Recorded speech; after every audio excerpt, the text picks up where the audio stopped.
Hey there, welcome. This is the James Show, News Talk 820 WBAP, and now on FM at 93.3. Make it a preset. I told you to do that already. You didn't do it, did you? Dang it. So here on the James Show, I take a little extra look at things that concern kids because I have 4 kids. I have 4 kids in grade school, 8, 10, 12, 13. Thank you very much. Did it all on purpose, all with the same woman. It's amazing. You know what it's called? It's this weird thing that we're trying. It's called a family. Oh, yeah, one of those. That's so weird. Well, and it's a normal family. You're not going to believe this, but we're not gay. We're not interracial. We're comfortable with our bodies that we're born in.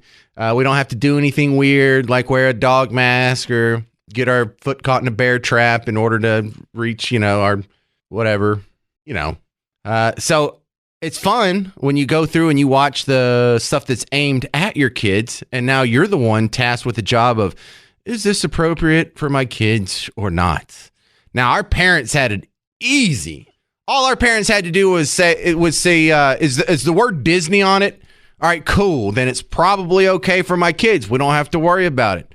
Is it on children's programming on TV? Because whether or not you agreed with the politics behind the people who ran Sesame Street, they didn't let it on their show. I mean, in very little doses there. There's a couple of viral videos that you could find. And now that's not the case. Just because a show is aimed at kids doesn't mean there's not going to be some inappropriate material in there. And some of the stuff that people think is appropriate for children, you don't think is appropriate for children. So let's start with a real example. First off, Libs of TikTok, if you're not familiar with this channel, they've come to prominence on different platforms, recording and sharing videos that liberals themselves have put on TikTok by themselves. Now, they're called like a hate group or whatever, but how? They just replay videos that you would not have otherwise seen. So one of them is a story of a trans middle school teacher just bragging about how they're sneaking in all this stuff on kids. I have a happy story to tell you about trans kids in a public school. My partner is a public middle school teacher. They were moving some tables and chairs around with their class. My partner goes, okay, I need some big, strong boys to help me move these tables. You, and you. And picked the trans kids, picked the trans boys in the class. Are these big kids? No. Are they necessarily strong? Not really. But the looks on their faces to have their teacher just like casually affirm their gender and to be like, hey, I need some boys to move some tables. You are a boy. Please come move this table. It gives me chills every time. Immediately, I know what you're thinking. You're like, what are the odds that something that only occurs to like 0.2% of the population, there's multiple of these in a class? It's pretty long odds. I mean, people aren't born like this. People are told to be like, they are steered in that direction. This is not an original idea that's coming from the children themselves. Well, James, come on. How can you say that? How do you know? Well, you can go to other videos on that account, and you can see things like a mom who is carrying around her 15-month-old, big difference there, at a pride rally using they, them pronouns. And telling people, yes, my kid uses they, them pronouns. 15 months old. Mom's like, well, we're not going to push anything on her until she decides. That's got to be a weird conversation to have with your kids. Hey, what am I, Mom? Am I a boy or a girl? How the hell should I know? I'm just an adult. Well, if you don't know, how are they going to know? And I'm not making this up. I know it sounds like, oh, the guy on the radio is making stuff up again. I'm not. Excuse us. How old is she? They are 15 months old. We actually use they, them pronouns for grade until they tell us who they are. That's why you were like, who, what? Oh, wow. Okay, so They. Uh-huh. Awesome. Well, enjoy the Pride Parade. Should you say thank you?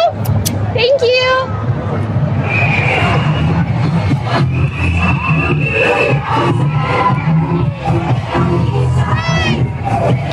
Look, if you're gay, more power to you. Fine. If you want to have Pride Parade, okay.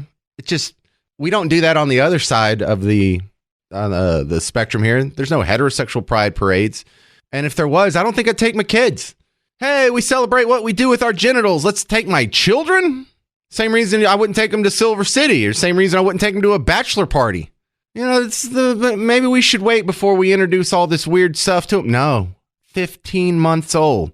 And if the parents aren't doing it themselves and the teachers aren't doing it at school, you can turn on Netflix and you can see Coco Melon. Coco Melon is a kid show. And by kid show, I don't mean like Kids Incorporated or Saved by the Bell. I mean like preschool kid show.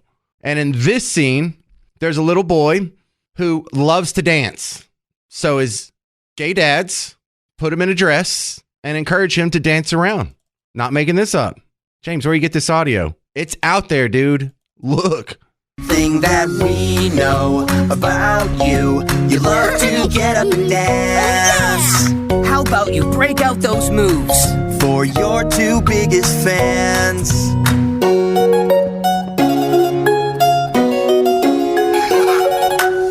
If you're not sure what to choose, think about all the things you like to do. Just be you. Just be me? Yep. When you're trying to decide, think about all the things you like to do. Just be you. Just be me! Yeah, so that's the gay dad singing to their son that they just put in a dress and told him to dance around and be himself. That's Coco Melon. That didn't happen in a Mel Brooks movie. That didn't happen in a Saturday Night Live skit. That didn't happen at an adult club downtown. Coco Melon, a preschool kids show. These people do not stop. These people will not quit. They are after your kids. And we are beyond the point from when, well, what happens in the consenting adult's bedroom isn't anyone's business. We're way past that. We are now have moved on to the stage of, hey, little kindergartner, let's have a secret sex conversation without your parents knowing. And I know maybe it's just because of what my job is and people know who I am, but my gay friends, none of them are okay with this. None of them think it's cool to take kids to pride parades. None of them are cool with drag time story hour or drag queen story hour.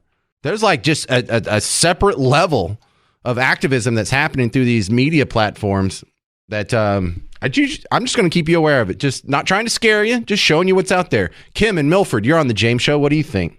Hey, I just wanted to tell you really quickly that I went to a school where there were probably 100 guys that were homosexuals, and they confided in me that they were all molested when they were children, all of them. Well, there's a spectrum within that spectrum to where it is crazy out of the adult gay and lesbian crowd. Yeah, a high. What is the percentage? I don't know. What was it? 40. Here it is. 46% of homosexual men reported some sort of molestation as a kid. Now, it has been my observation, and I am not a scientist on this, but some people are born that way and some people are created. And the ones that are born that way, you don't have to be molested if you're born that way. I think of Kevin, this guy I used to work with, the Dream Cafe up in Addison.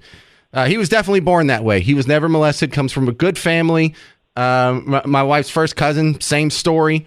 But there are quite a few out there who were fine, who were going on the same straight and narrow path, and it got distorted because of a traumatic experience, a lot of times molestation. But that's more so for the men than the women also is what I've read too.